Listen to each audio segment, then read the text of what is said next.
Vamos ahora con otra de las noticias más importantes del día, la gran noticia del día, el apretón de cinturón que anunció hoy el ministro de Hacienda. En medio de la desaceleración económica que vive nuestro país y el ajuste a la baja en la proyección del precio del cobre, nuestro principal producto exportado, el gobierno anunció hoy un recorte del gasto fiscal de este año de 540 millones de dólares, que significa o equivalen a un 1% del presupuesto total para este año 2016. La pregunta es, ¿dónde se reducirá el presupuesto? ¿Por dónde se acortarán los gastos?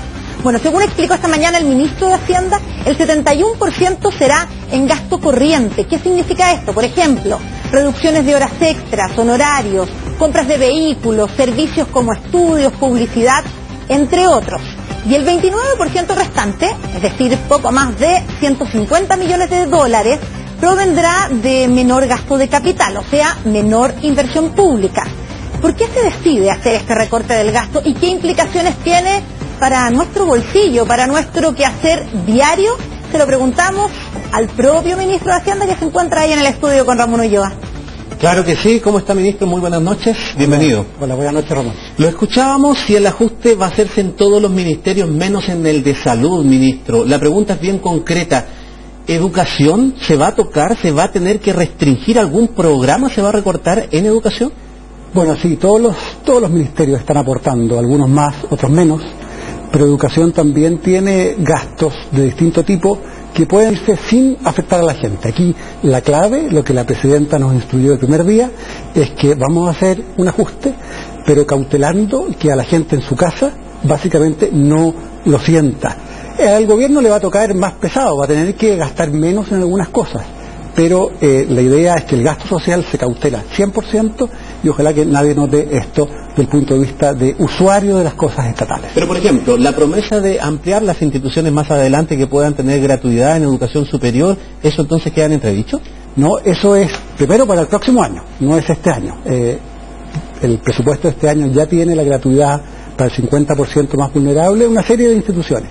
El siguiente paso es ampliar eso a más instituciones el próximo año, y eso está costeado, está en las proyecciones financieras, está considerado, y lo podemos hacer al final del día, y esto es re importante que todos lo entiendan, porque hicimos una reforma tributaria. Sin la reforma tributaria tendríamos que hacer un ajuste grande y no podríamos financiar una cantidad de programas sociales que tenemos en este gobierno. Para cerrar ese tema de educación, esto pone en peligro la meta del 70% de gratuidad en educación superior que el programa de gobierno de Michelle Bachelet tiene considerado para el término de su mandato. Yo desde hace algunos meses, y creo que el mismo canal me preguntaron acá hace algunos meses también, y yo dije que la velocidad a la cual vamos a poder ir creciendo en gratuidad, en términos de menor vulnerabilidad, va a depender de los recursos. Al final del día vamos a llegar, pero esa velocidad tiene que depender de cuántos recursos existen en Chile. En la medida que el precio del cobre se recupere, en la medida que crezcamos más, vamos a poder avanzar más rápido. Lo que no podemos hacer es dar un beneficio y después arriesgar quitarlo. Y eso es responsabilidad. Es lo mismo que prometerle a alguien algo y después no cumplir. El gobierno tiene que ir avanzando paso a paso con la seguridad de lo que damos como Estado, en que los chilenos nos comprometemos a financiar un beneficio, lo vamos a mantener en el tiempo. Ministro Valdés, pese a este ajuste, seguimos teniendo un déficit para financiar el gasto de cerca de 7.500 millones de dólares.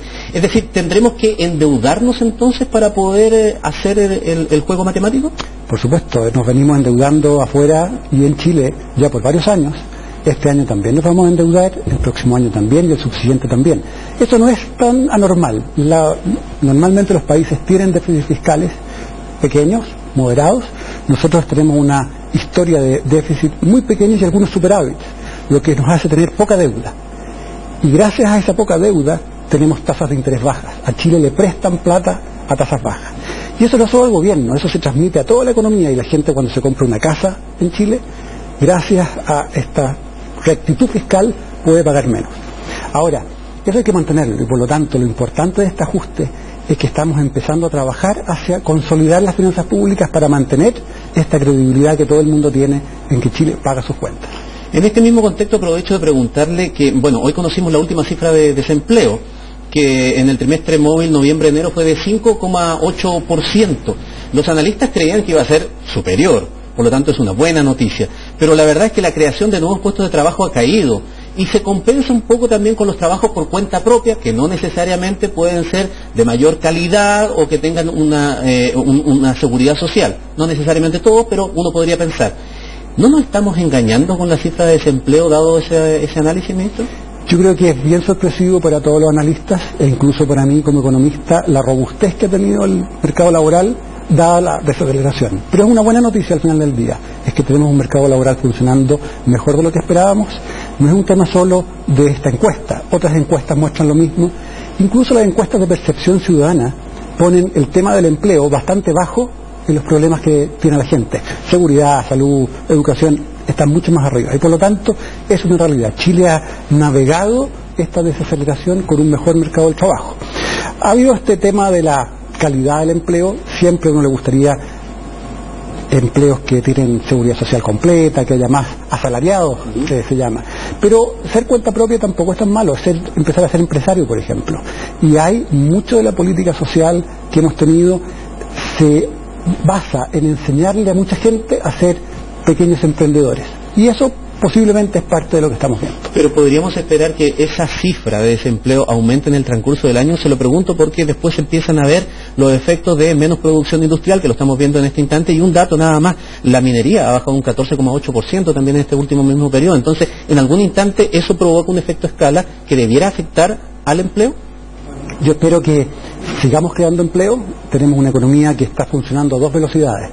Hay una parte más ligada al cobre, que está muy lenta, incluso en recesión, algunos pedazos.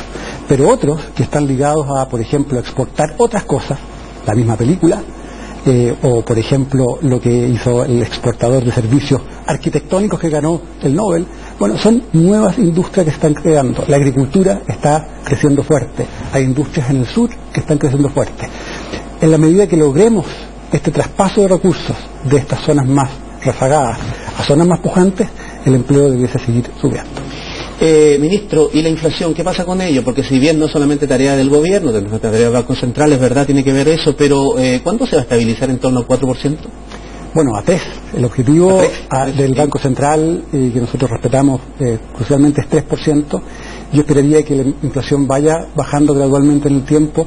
Refleja básicamente que tuvimos una alza del dólar desde 450, 460 pesos a 700 en los últimos 3 años.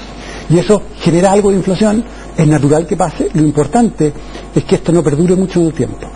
Y todas las medidas que tenemos de expectativas de inflación, lo que la gente espera hacer la inflación, muestran que este es un fenómeno por una vez y que debiera normalizarse. Y lo último, ministro, no tenemos una bola de cristal, pero el escenario internacional es lo que en cierta forma explica todas las medidas que se están tomando. ¿Cómo lo ve usted y si descarta absolutamente que a medida que vaya avanzando el tiempo sea necesario realizar otro ajuste como el que ha anunciado ahora? Nosotros tenemos como un escenario central que no es necesario hacer otro ajuste porque hicimos un ajuste que mira al mediano plazo. No nos importa qué pasa mes a mes, nos importa la perspectiva que tenemos del precio del cobre de mediano plazo, y eso fue un cambio bastante fuerte que tuvimos desde que hicimos el presupuesto hasta ahora. Hacia más adelante yo esperaría que el mundo siguiera navegando en estas aguas un poco turbulentas que enfrentamos, porque va a costar salirse a un crecimiento más alto, pero lo importante es que Chile está muy bien preparado para esto.